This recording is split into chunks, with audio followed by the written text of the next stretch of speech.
Vamos lá, irmãos, dando sequência aqui ao nosso terceiro dia de aula, a segunda parte, o segundo bloco. Eu quero continuar compartilhando esse material. Por que eu estou gastando esse tempo falando sobre essas ideias da sabedoria, irmãos? Porque o livro de Provérbios ele é bem objetivo. Eclesiastes vocês já devem ter lido e Cantares também. Mas a ideia por trás de tudo isso que é predominante, ou seja, levar o povo a refletir, a pensar, a ser liberto da ignorância. Ah, o povo grego, eles gostavam muito de trabalhar com mitos. Com mitos. Sócrates tem um mito muito conhecido chamado mito da caverna, que é bem parecido com o mito de Prometeu. O que seria o mito da caverna, em outras palavras? Seria... desculpa, Platão. Obrigado. Sócrates não, Platão. O que seria o mito da caverna de Platão, irmãos? É o seguinte, conta a história de pessoas que viviam dentro da caverna. Em um dado momento, descobriram o fogo. E no momento que eles acendem o fogo, eles começam a se enxergar e ver tudo que estava ao seu redor.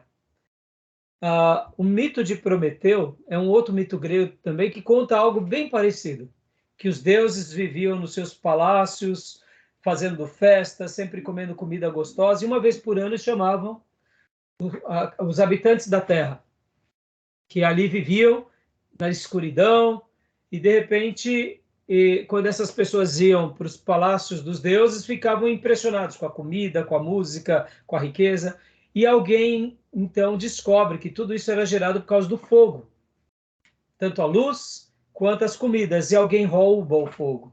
E de repente os deuses estão lá no seu palácio de deuses e vê que os habitantes do limbo estão festejando e descobre que foi roubado o fogo. E quem foi roubado, e quem roubou o fogo foi Prometeu. Aí os deuses amaldiçoam Prometeu, tal. É uma linda história, baseada também na mesma ideia, que quando você descobre o fogo ou a luz, você não vive mais como você vivia.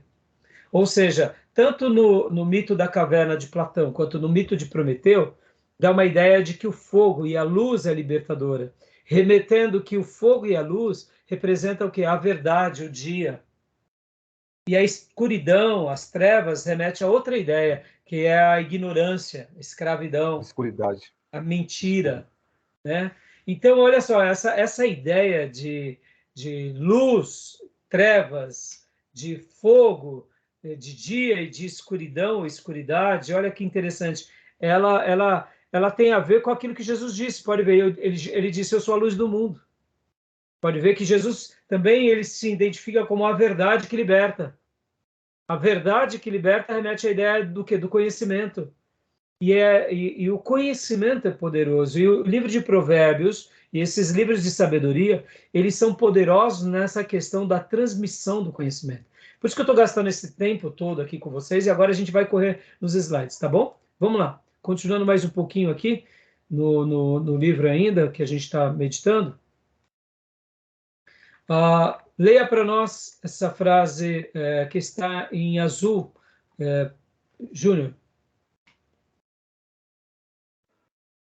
Há essencialmente dois gêneros de literatura de sabedoria no Antigo Testamento. O tipo predominante é a sabedoria didática.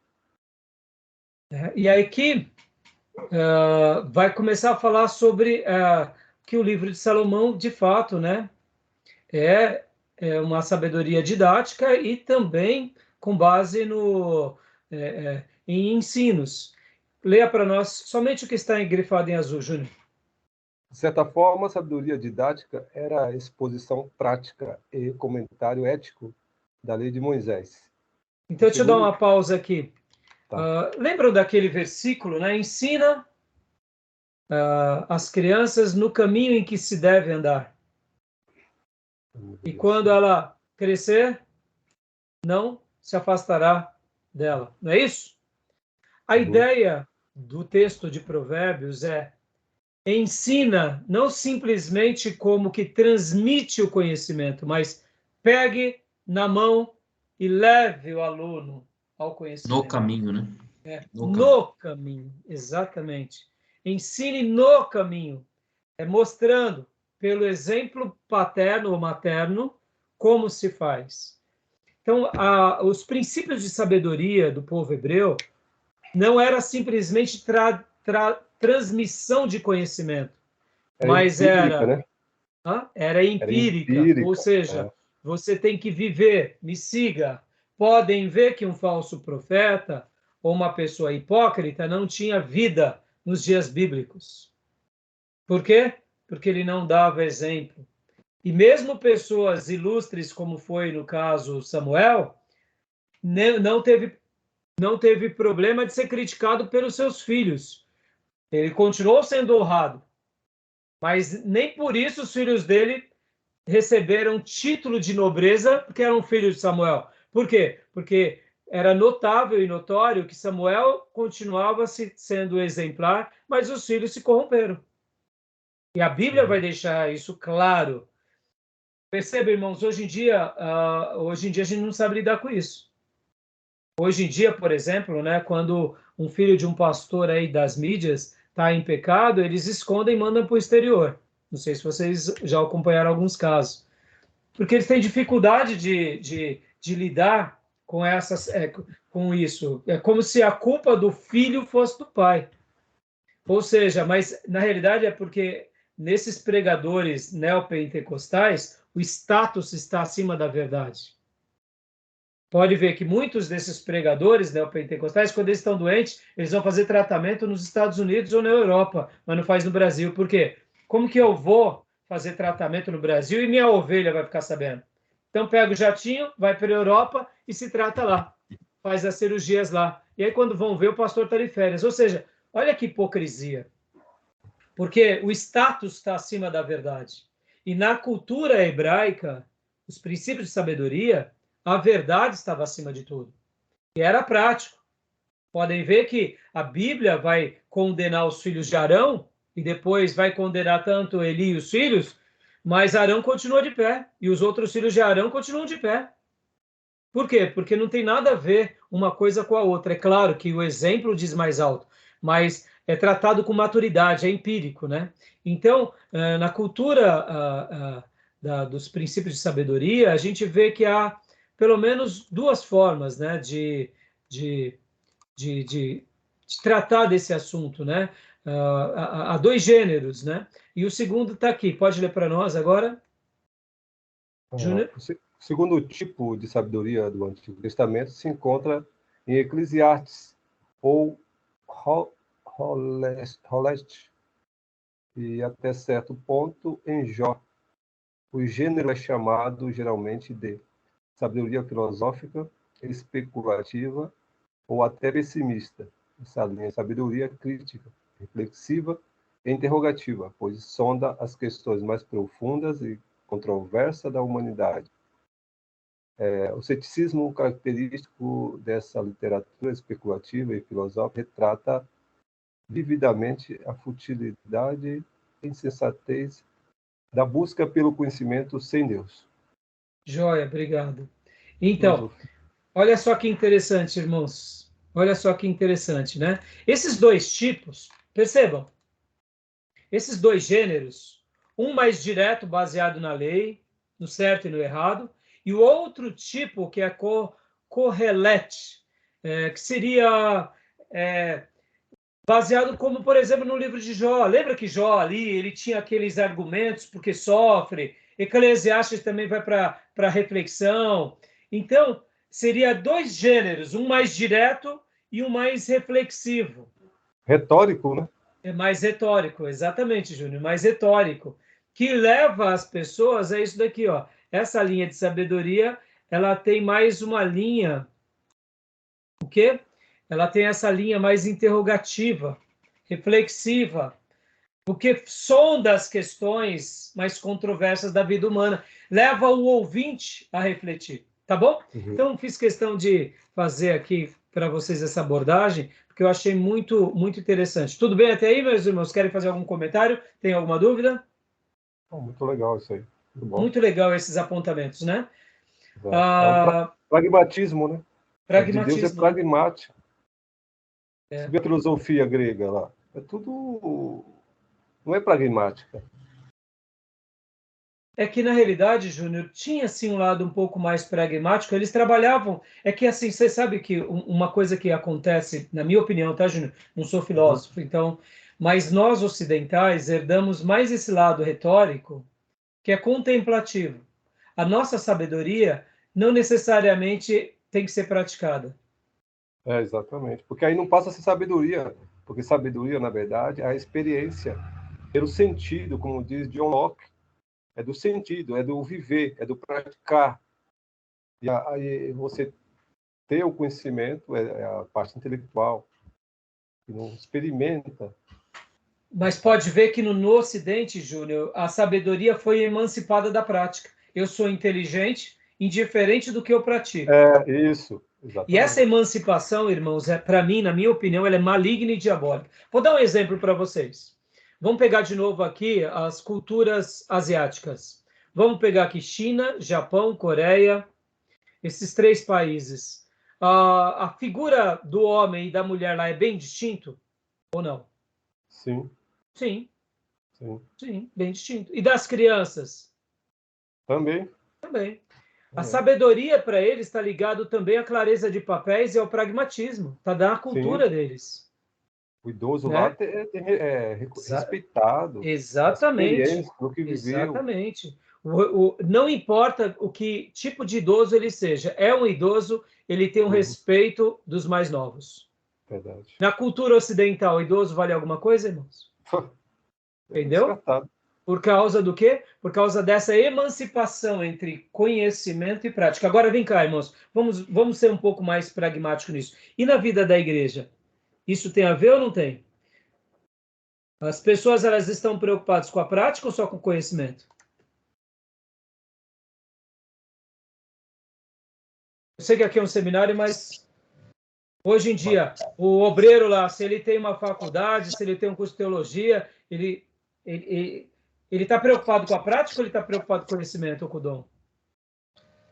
A maioria não quer conhecer, né? Na verdade. A maioria não quer, mas aqueles que conhecem, muitas vezes, para eles, se eles não estão praticando, o pessoal faz uma correção à altura. Hoje em dia, o que eu quero dizer, deixa eu reformular minha pergunta, a igreja tem sido corretiva? Não. Pelo contrário, uma igreja corretiva é mal vista nos nossos dias. O É pastor é um verdade. tirano, É. um líder que corrige é um tirano. Esses dias eu ouvi o Augusto Nicodemos numa palestra que ele fazia é,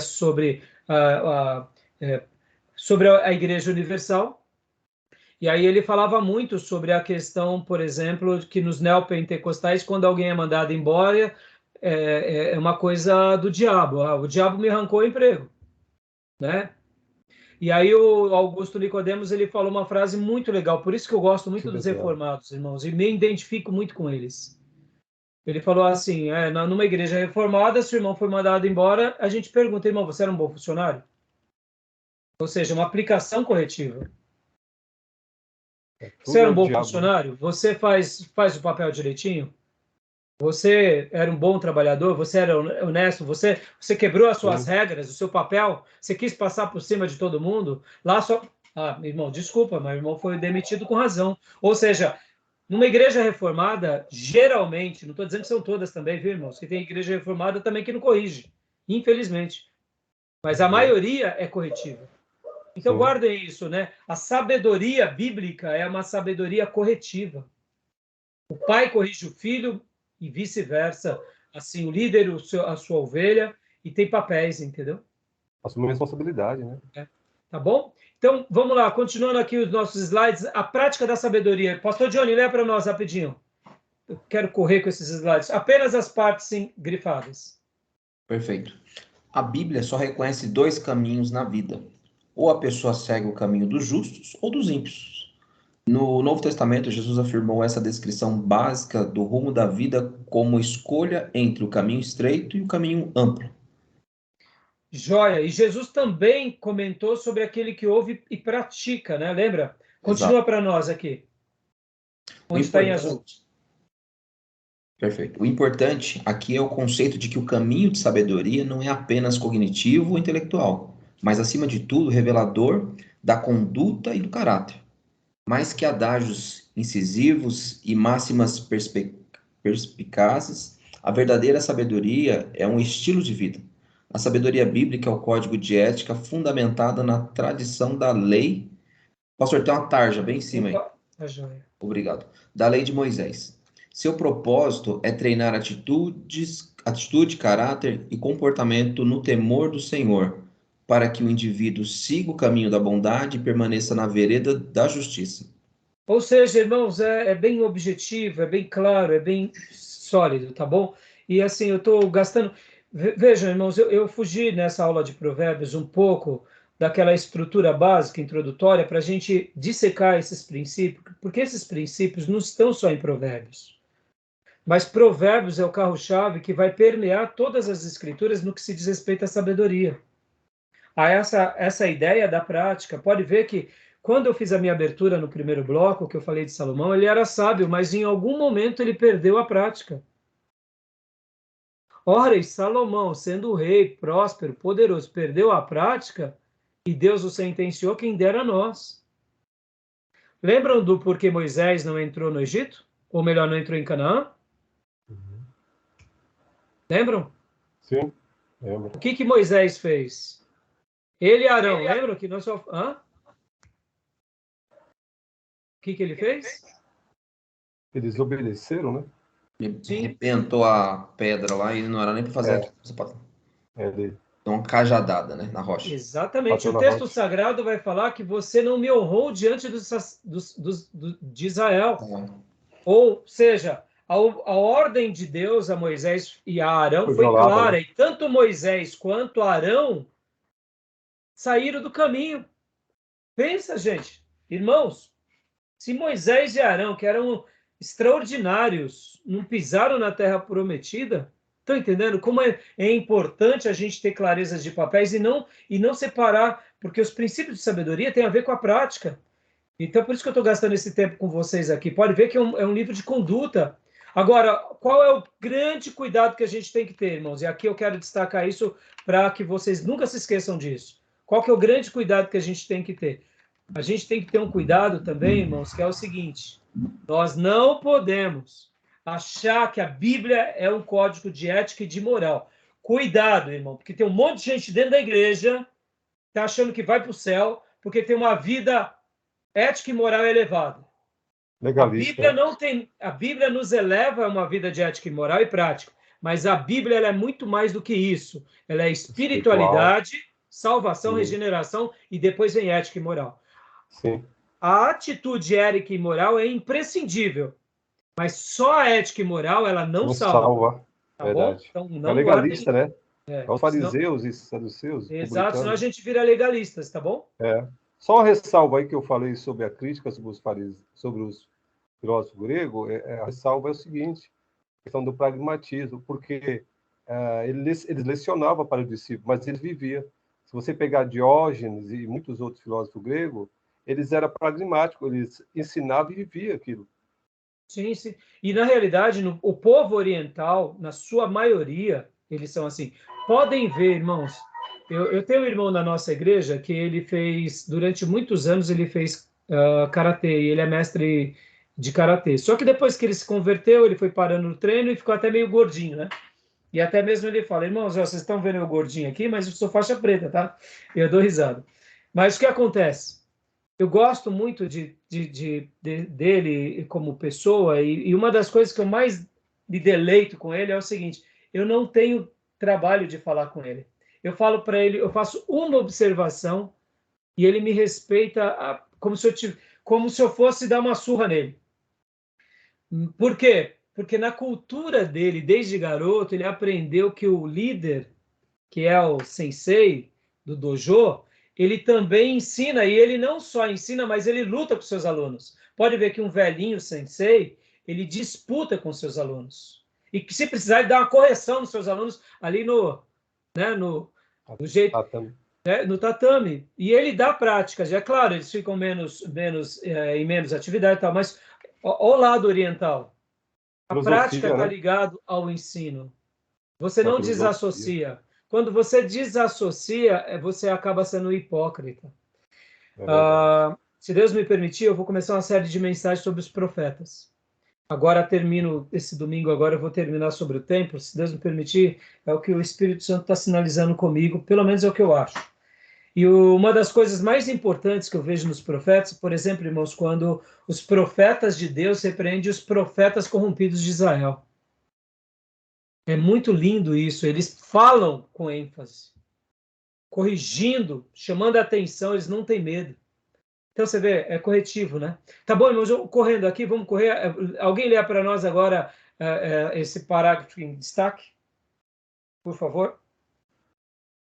A antítese do sábio na literatura de sabedoria é o tolo.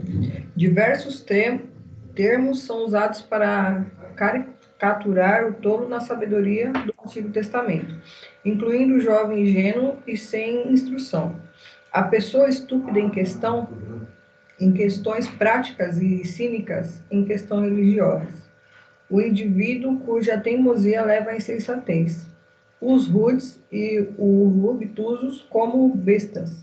Os brutos e ímpios, o tagarela e o zombador, e os loucos e irracionais. Todos esses insensatos são caracterizados por seu desdém à sabedoria e instrução, rejeição da disciplina e correção e ainda irreverência perante o Senhor Deus. Joia, joia. E aí, irmãos, o que vocês acharam dessas afirmações? A antítese, ou seja, o oposto do sábio na literatura é o tolo. E quero fazer uma pergunta para vocês. Me defina tolo. Tudo bem que a gente já viu aqui várias coisas, mas no nosso conceito, o que é o tolo? O que é o tolo? Quem é o tolo? Na nossa ideia, a Maísa já leu, vou até tirar aqui o compartilhamento, para vocês não ficarem pegando carona agora. Na nossa ideia, quem é o tolo? O tolo é o ignorante, né? Na nossa ideia. Né? Quem mais? Ignorante, quem mais?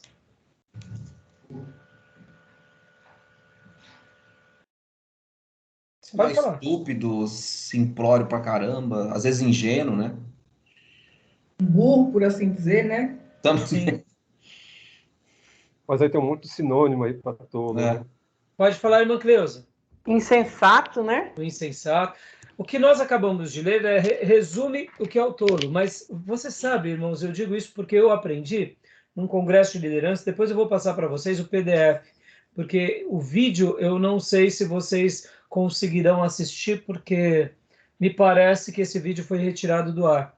Mas eu aprendi com um terapeuta, um psicólogo, chamado Henry Cloud, numa palestra que, inclusive, eu prego em cima dessa palestra e desse PDF, num culto, depois eu compartilho para vocês também. Ele prega sobre os sábios, os tolos e os maus. Até eu ouvir essa palestra num curso de liderança, eu tinha essa ideia de que o tolo ele é uma pessoa truculenta, obtusa, ignorante, infantil, que é tudo isso que a gente falou e um pouco mais, mas na realidade, o tolo, ele não é desprovido de uma certa sabedoria. O tolo, ele pode ser também uma pessoa, num primeiro momento, inteligente. Só que ele manipula a circunstância ou os acontecimentos em favor dele. Por essa razão, o livro de Provérbios vai trabalhar tanto no tolo com vários adjetivos. E agora eu vou compartilhar de novo o texto. Por essa razão que aqui nós vemos isso, ó. O ingênuo e sem instrução, que é o petit no hebraico, né? Tem aquele petit gâteau, né? Aquele docinho, aqui é o petit tolo, tá? É o petit tolo, é do tolo, tá? O jovem ingênuo sem instrução, ele é sim, mas o que mais? Um estúpido também é tolo? Também ele é tolo. Uma pessoa que tem sensatez, ela é tolo, é. E um teimoso também é tolo. O obtuso, que é aquela pessoa que tem dificuldade de compreensão, mas também é rude, que insiste, é tolo? É. O bruto é tolo? É. E um ímpio é tolo? Olha a expressão Nabal. Lembra da história de um Nabal nas Escrituras, irmãos? Uhum. Que era marido de Abigail. Abigail. O nome dele era Nabal. Mas agora eu te pergunto, o texto bíblico mostra que aquele Nabal era rico. Como pode um tolo ser rico? Aí vamos lá. Rico rasga a nota de 50. Rico pega o potinho lá de moeda de ouro e sai jogando, porque tá bravo. Faz isso? Mas como ele era rico, mas ele era tolo? Perceba, não tem nada a ver. Ele era tolo no que se diz respeito às leis de Deus e ele era tolo no que se diz aos tratos com as pessoas. Mas na capacidade, na competência de fazer fortuna, ele não era tolo. Perceba. Então, Determinado tolo... ofício, né? Hã? Para determinado ofício, né? Específico. Ele era tolo para determinado ofício ou quando era conveniente. Vocês conhecem a história de Nabal. Mas ele era muito próspero. Pode ver que ele humilha Davi e os homens de Davi. Quem é esse Davi? Muitos fogem dos seus senhores. Porque o que Nabal estava fazendo ali naquelas declarações dele? Depois leiam em Samuel. Ele estava dizendo o seguinte: ó, a história de que você é fugitivo já chegou até mim, viu? Toma o seu caminho, rapaz. E segue a tua turma aí. Eu não vou te ajudar, não, porque agora é o seguinte: agora que você está vendido, não vem pedir nada para mim, não. E pode ver que ele faz uma grande festa. Eu deduzo que aquela festa que Nabal fez, nada mais, nada menos foi do que a festa baseada. Eu mandei Davi e os homens dele correr. Quer coisa mais gostosa para um tolo do que poder peitar aquele que era o general da nação? Porque, irmãos, vem cá, será que Davi não era conhecido? Interessante, né? Davi, irmãos, era muito conhecido. E a ideia de que Saul agora estava atrás de Davi, queria matá-lo também. Porque logo na sequência, quando Abigail vai até Davi, Abigail não só corrige a atitude errada de Davi, mas Abigail também diz: quando tu fores rei de Israel. Ora, Abigail, que não era rica, sabia das informações, mas Nabal não sabia? Claro que ele sabia, irmãos. Perceba, o tolo pode ganhar muito dinheiro, porque ele é tolo no trato que ele dá às pessoas, mas ele não é tolo na hora de ganhar recursos, porque ele não, o tolo não necessariamente é uma pessoa desprovida de bom senso. Aliás, e aí onde entra Henry Cloud, que foi determinante para mim. Eu passo o PDF para vocês dessa aula de Henry Cloud, irmãos. Ele fala o seguinte, que geralmente os tolos são os melhores alunos da classe, são os melhores funcionários da empresa. Isso é legal demais. E aí, por que eu estou gastando esse tempo com vocês agora? Porque o tolo, em tese, irmãos, ele é aquele que desfoca a luz. Ele quer que a luz venha até ele, que Henry Cloud diz. Ou seja, ele desfoca a verdade. Ele remonta a outras palavras para se justificar em tudo. Então, não é que a pessoa é desprovida de saber ou de capacidade cognitiva. É que ele tem uma habilidade de distorcer os fatos. Ele é um dissimulado, né? Hã? Ele é um dissimulado. Exatamente. E o sábio, quem é? O sábio, ele não desfoca a luz. Ele vai até a luz. Essa é a diferença. O tolo quer que a luz venha até ele e as virtudes dele. O sábio se aproxima da luz. Pode ver que Davi, ele mesmo agindo com Abigail, o que ele diz? Ele diz em outras palavras: muito obrigado, Abigail, porque eu ia cometer um mal.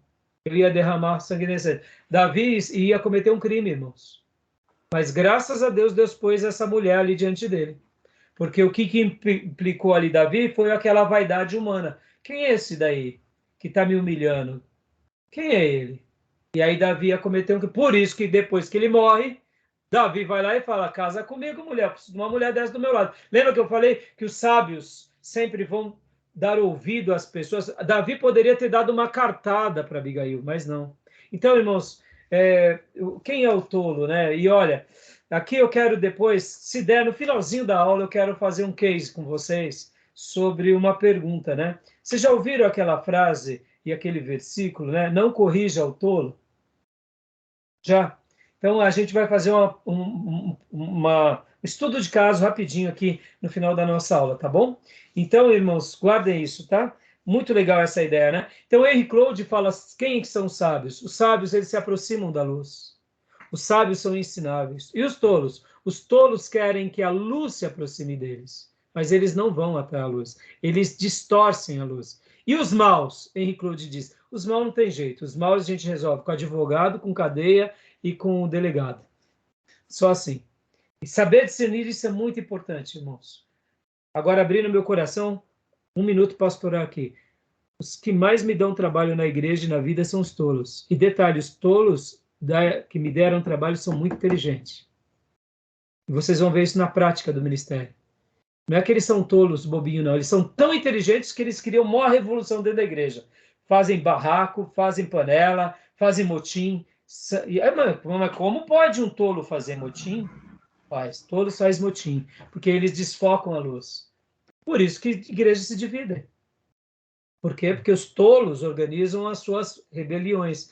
E, irmãos, os tolos dão um trabalho, irmão. Sábio não dá trabalho, não, irmão. Sábio, muitas vezes, você até tem uma discussão, até acalorada, mas em dado momento, quando ele cai em si, ele fala, poxa, obrigado. Ou senão, me perdoa. Ou pode ser que em um dado momento o pastor esteja errado. E aí o pastor também dá a mão ao palmatório ao sábio. Agora, quando o pastor dá a mão ao palmatório um tolo, meu irmão, eles pegam aquilo lá e fazem um inferno. Tá vendo? Eu corrigi o pastor. É eu. Toca a trombeta. E só falta dizer, glorificado seja eu, louvado seja mim. O tolo é o esperto, ligeiro, né, pastor? Exatamente. A gente acha que o tolinho é o chongo, é o lesado. Não, não. O esperto é o ligeiro, ou o malandro é o grande tolo. Tá bom? Malandro é o tolo. Porque, irmãos, perceba, irmãos, uma coisa é você ser sagaz, ser vivo, e outra coisa é você ser malandro. A sagacidade tem a ver com essa habilidade de improviso, mas no momento em que eu sou sagaz nas coisas de Deus e eu tento manipular o reino e a Deus e aqueles que estão ao meu redor, não posso. Eu não posso manipular aqueles que estão sobre mim. Eu não posso manipular Deus, gente. Entenderam? O malandro é esse sagaz que tenta tomar proveito sobre tudo. Ele é o tolo, né? Interessante, né? Tá bom, meus irmãos? E Zafira. Hã?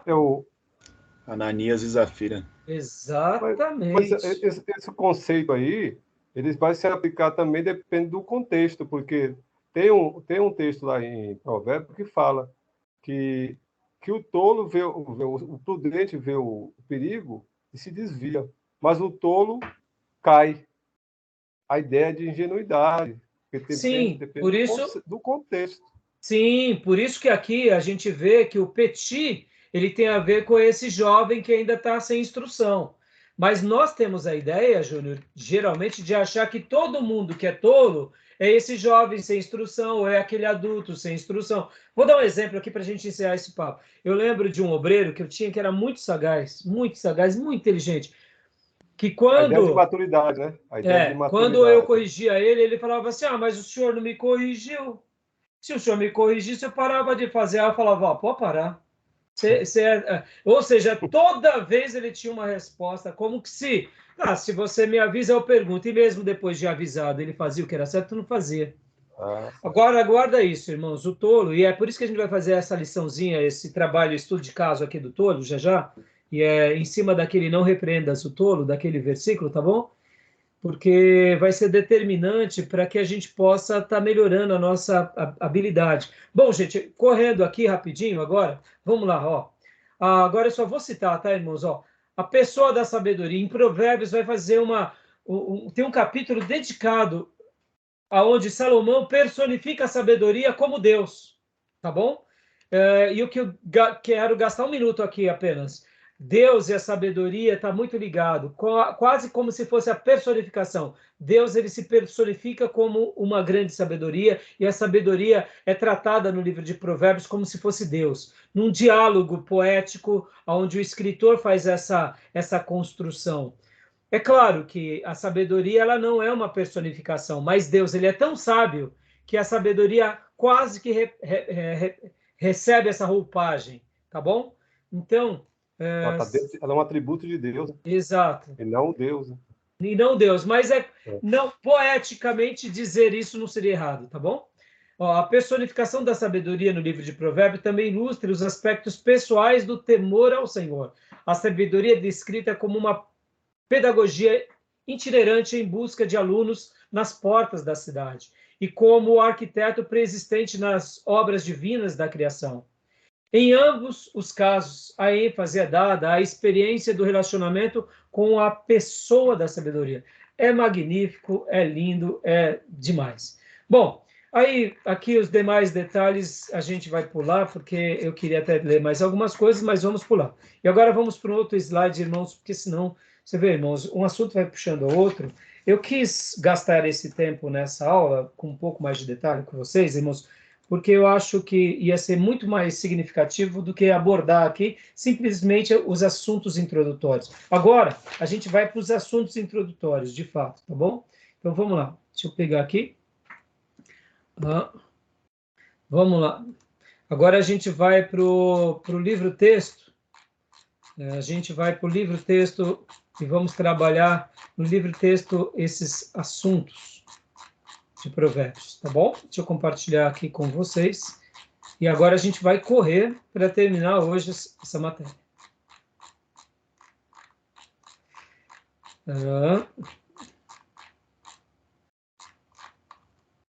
Só um segundinho.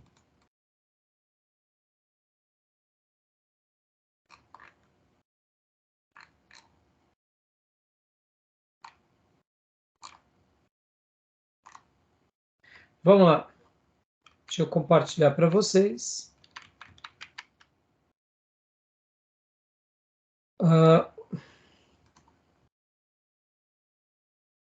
O nosso livro-texto do Ellison. Deixa eu pegar aqui para vocês, deixa eu ampliar também a letra. Livro de Provérbios. O autor, irmãos, a autoria, o título, né? O título em hebraico é Mishle Shelemon, ou Provérbios de Salomão, né?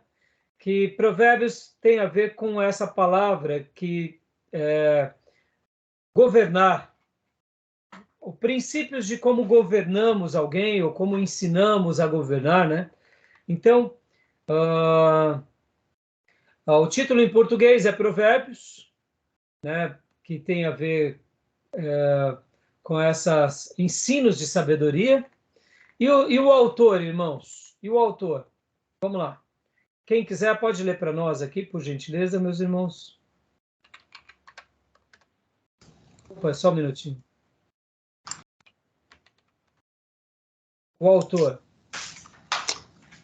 Primeiro, Salomão foi o autor ou compilador dos capítulos 1 ao 24.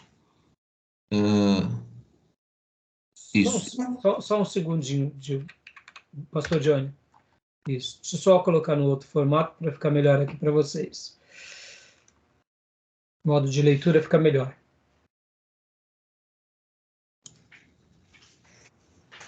Continua. Perfeito.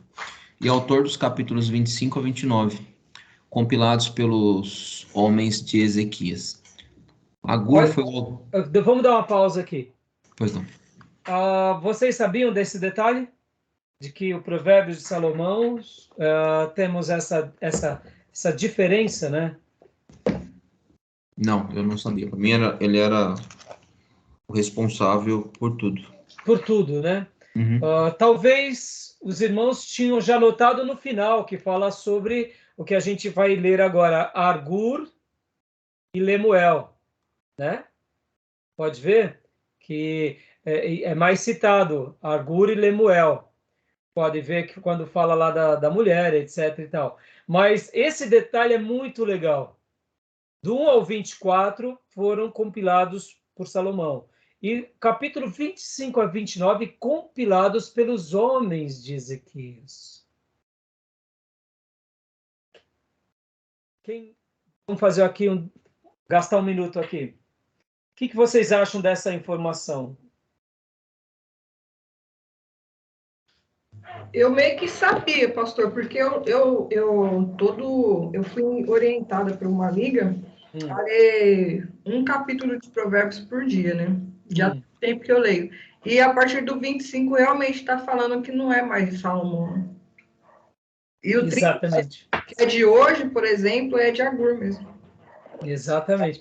Lembra que nós lemos na nossa primeira aula de hoje que Salomão compôs tantos mil provérbios, ou seja, a obra dele foi muito maior do que está aqui. Entendemos que o que foi separado aqui foi literalmente aquelas partes que o Espírito Santo separou a dedo para que ele compusesse. Agora, olha que interessante. Vamos imaginar aqui nesses dois momentos de Salomão. Vamos imaginar que ele compõe essa obra antes de construir os postes ídolos, tá bom? Para ficar mais bonito, tá? Vamos aqui construir, tá?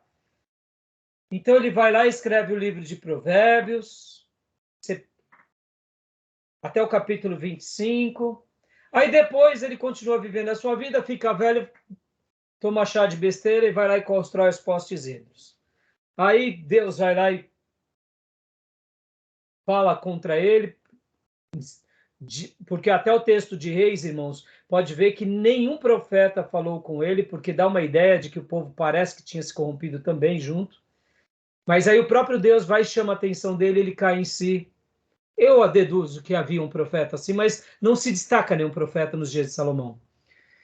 Aí o que acontece? Ele se arrepende, escreve o livro de Eclesiastes e aí ele morre. Vamos construir isso, tá? Poeticamente. Mas o período de Salomão, logo no início da edificação do templo, vocês concordam que foi um período também de grande avivamento? Foi ou não foi? O que vocês acham? Período da construção do templo. Hã? Eu creio que sim. Eu quero acreditar, meus irmãos, que o período ali entre a primeira década do reinado de Salomão e a segunda década foi extraordinário. Foi extraordinário. O grande período de avivamento em Israel na vida de Salomão. Quem sabe até a terceira década, por volta dela. Por que eu afirmo isso, irmãos? Porque o livro de Reis vai mostrar o seguinte, que no quarto ano do reinado de Salomão, ele começa a construir o templo, e ele passa 7 anos construindo o templo. Ou seja, no 11º ano do reinado dele, há a inauguração do templo. Depois da inauguração do templo, ele constrói o seu palácio. E ele gasta 13 anos construindo o palácio. Então, num primeiro momento, não tem tempo até para ele construir outras coisas. Ou, pelo menos, o foco não estava ali.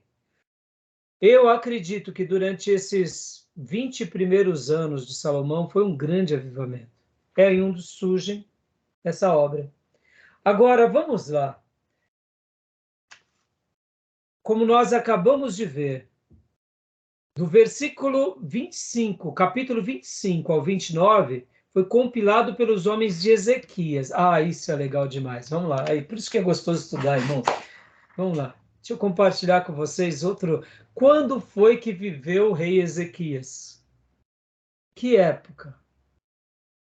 Vocês lembram ou não? Foi pertinho ou foi um pouco depois? Vocês não lembram? Então eu vou pegar emprestado depois, aqui. ô, pastor. Foi depois, né? Foi depois. Mas Depois, quanto tempo depois? depois? 10 anos, 20 anos, 50 anos? Eu estou pegando Por volta emprestado de aqui. 100 anos, acredito. Então, ó, estou pegando emprestado o material aqui eu peguei na internet, tá, irmão? Mas eu gostei bastante desse slide, né? É do André Daniel Henk, tá? Olha só que interessante, irmãos. Vou até ampliar aqui para vocês e a gente vai vir bem. Olha lá, ó. Tabela cronológica dos reis e profetas. Aí vem aqui Saul, Davi, Salomão. Salomão, 903. ele reina aqui por volta de 950. Quantos anos reinou Salomão? Vocês se lembram?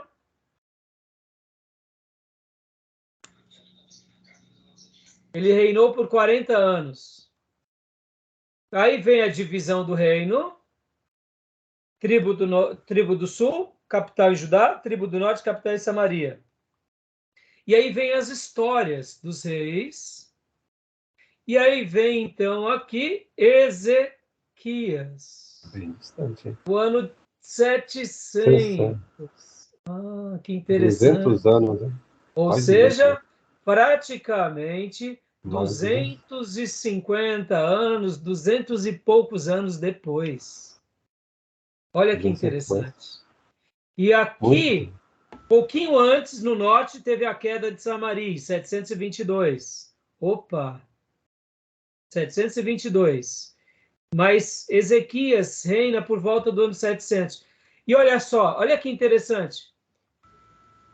Aqui está falando no slide anterior que foram nos dias de Ezequias. Quem possivelmente escreveu o capítulo 25 ao 29?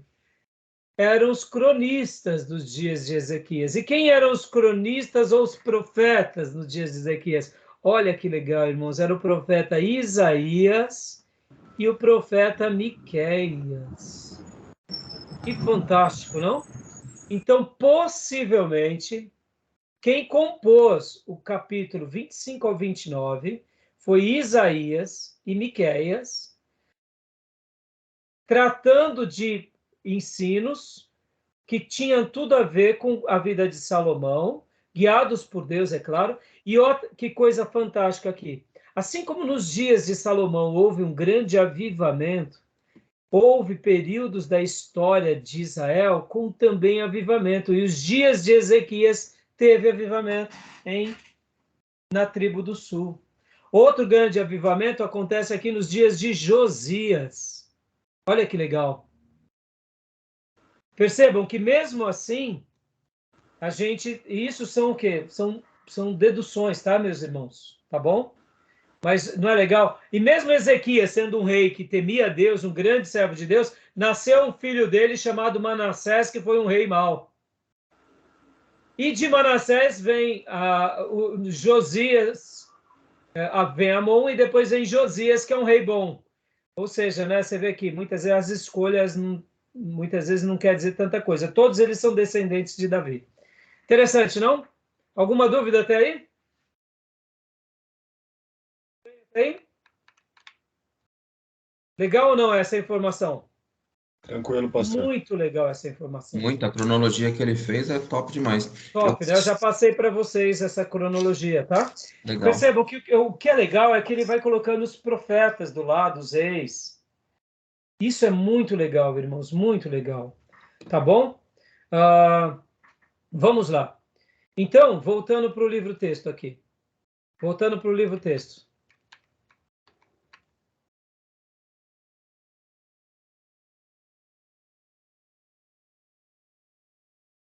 Então, olha só. Pode ler para nós agora o 2 e o 3, por gentileza, minha irmã.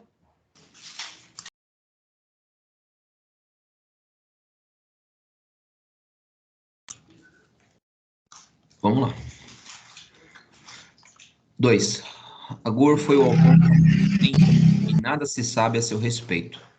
3. O rei Lemuel foi o autor do capítulo 31, que registra os conselhos de sua mãe. Sua identidade também é desconhecida, sendo que alguns os consideram um príncipe árabe e outros um nome fictício usado por Salomão ao revelar os conselhos de Batseba. Realmente, irmãos, quando a gente vai estudar sobre o rei Agur, você não acha nada. Quando você vai estudar sobre o rei Lemuel, um pouquinho, você tem algumas deduções, como aqui o Ellison menciona. Mas eu, particularmente, irmãos, eu acredito que tem tudo a ver com realmente um nome fictício. Pastor, por que o senhor acha isso? Eu vou dar a definição aqui, tá? Betseba, ela, mesmo tendo cometido um grande pecado com Davi, ela foi uma mulher muito sábia. A gente vai ver isso, irmãos, na transição do reinado de Davi para o reinado de Salomão. Você vê que Betseba, ela teve a sua mácula com Davi e teve o legado de ter o filho que assumiria o trono. E se realmente Salomão colocasse aqui o nome dela, talvez muitos duvidariam, sabe, aquela questão. Isso faz parte da nossa incredulidade, sabe, irmãos? Nós somos assim. Então, eu particularmente acredito nessa hipótese, tá bom? Beleza, meus irmãos? Algum comentário? Só um destaque aí, né? É Salomão que tinha a habilidade de escrever provérbios. Sim. E possivelmente, né, ele vendo a sabedoria da sua mãe e tudo que a sua mãe ensinou, para ele não colocar que a mãe dele foi sábia, imagine, poxa, mas como que eu vou colocar que a minha mãe é sábia se ela de fato ela pecou com o rei Davi? Sabe, irmãos, uma coisa que eu aprendi, né? E guardem isso. Deus perdoa, mas as pessoas não perdoam, viu? Tá? Guarda isso. Deus perdoa, mas as pessoas não perdoam. Isso acontece, viu? Deus perdoa, mas as pessoas não. Pode ver que eu construí aqui no início da minha aula um drama sobre Salomão, e foi de propósito, para nos colocar medo de que o conhecimento não pode nos dar santidade pela santidade. O que vai gerar santidade em nós é o que? A abnegação é uma vida de renúncia e é uma vida de consagração. E eu fiz de propósito aquele comentário para mostrar, ó, a gente tem que ter medo mesmo, a gente tem que ficar com medo e a gente não pode brincar. Mas assim, é claro que a gente tem que perdoar Davi, tem que perdoar Salomão, tem que perdoar Betseba. Mas assim, na prática, irmãos, as pessoas não perdoam. E principalmente aquele contexto que está vivendo ao redor das pessoas. Vou dar um exemplo aqui. Um pastor que comete um pecado de adultério, Deus perdoa, mas as pessoas não perdoam, não.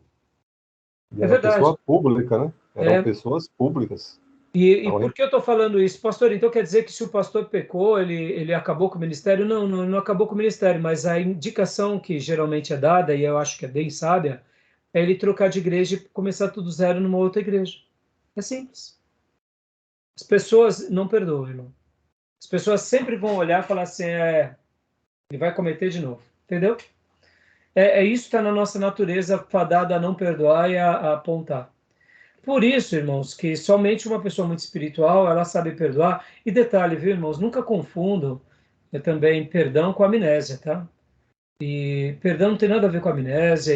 E uma pessoa que realmente ela é arrependida, ela dá fruto, tá? Davi deu fruto do seu arrependimento. Acabou. Mas as pessoas, elas vão agir por conveniência, tá bom? Então, agora, quando que foi a data, irmãos, dos escritos de Salomão, de Provérbios, né? Qual foi a data mais provável? O autor comenta aqui que possivelmente foi nos dias do rei Ezequias, os escribas eram Isaías e Miqueias. Isso é muito interessante. Então, quando foi a data que Provérbios foi escrito? Possivelmente durante os dias dele, e outra parte aqui para frente, quando foi os dias do rei Ezequias. Então, temos essas duas datas. E é claro, né, nós teremos aquele debate sobre a escola de alta crítica, né? Mas sobre isso a gente nem precisa gastar um tempo, porque de fato nós não acreditamos nessa possibilidade. Percebam, irmãos, que esses escritos, eles foram possivelmente escritos em dias de grande sabedoria, e, aliás, de grande avivamento. Percebam, irmãos, o avivamento, ele nos leva a querer conhecer mais, aprender mais e conhecer mais a lei de Deus, tá bom? Aí vem alguns dados aqui. Eu gostei muito desse cenário religioso do livro-texto, né? Eu gostei bastante, porque aqui ele vai falar bastante sobre essa questão do reavivamento, tá vendo? Ó, em épocas de reavivamento e interesse espiritual. Nesses dias, as pessoas elas estão mais abertas a aprenderem sobre essa questão. Que mais? Vamos correr aqui. Há um esboço que o Ellison faz, um esboço bem interessante. Eu confesso para vocês que tem vários esboços interessantes. O esboço do Rio eu gostei também bastante, e também dos demais livros, né? Eu queria fazer agora uma citação apenas do livro do Cleide Francisco, que eu achei muito interessante.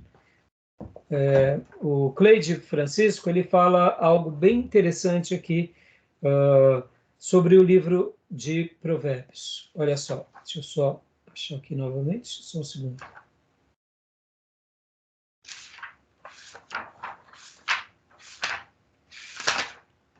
Eu perdi. Provérbios. Um provérbio hebraico é simplesmente uma declaração sábia, dita de qualquer forma. Os provérbios podem ser divididos em 5 classes, e aí ele traz uma divisão muito legal também aqui, o livro do Francisco. Olha só que interessante essa divisão. Provérbios históricos, provérbios metafóricos, enigmas, provérbios parabólicos e provérbios didáticos. Eu gostei bastante dessas divisões do livro aqui. É claro que também existe outras subdivisões, né? E aí, irmãos, como a gente já mencionou, a gente vai estar aprendendo com vários autores, né? Segundo o Ellison, 1 é a sabedoria apresentada por Salomão, 2, sabedoria ensinada por Salomão, 3, sabedoria de Salomão incorporada pelos homens de Ezequias, ou seja, por que sabedoria de Salomão incorporada? Aqui a gente pode fazer uma discussão bem interessante. Lembra que Salomão teve muitos outros textos escritos?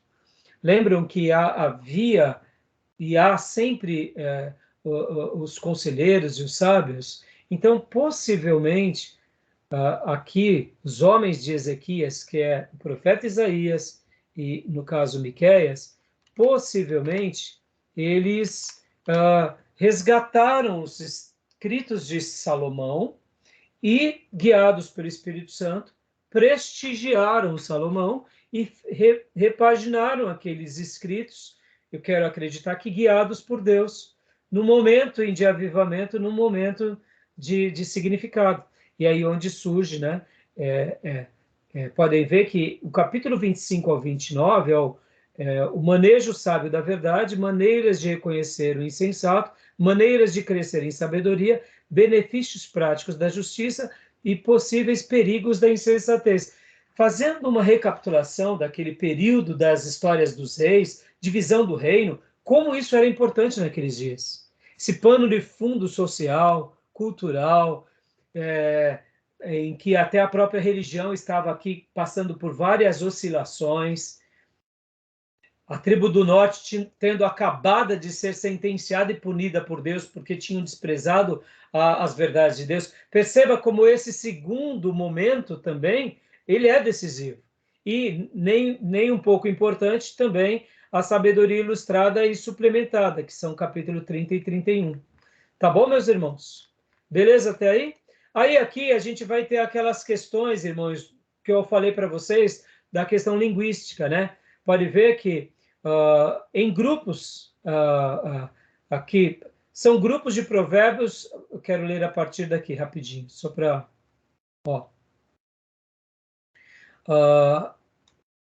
dessa parte em diante, quando o autor ele vai falar que muitos...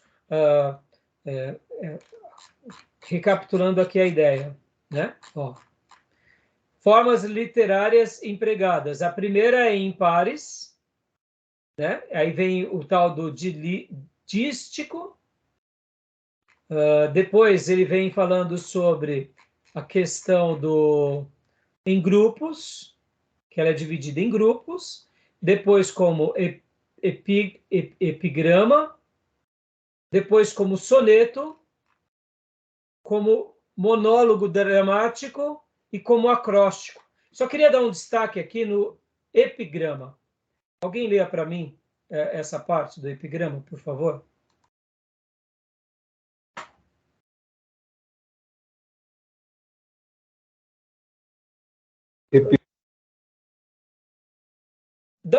Deu uma travada, Júlio? Então, já que deu uma travada, não tem problema. Eu vou dar uma pausa aqui na gravação, irmãos, que já está dando horário, e a gente abre o último bloco, tá bom? Só uma pausa. Tudo bem? Ok, tá bom.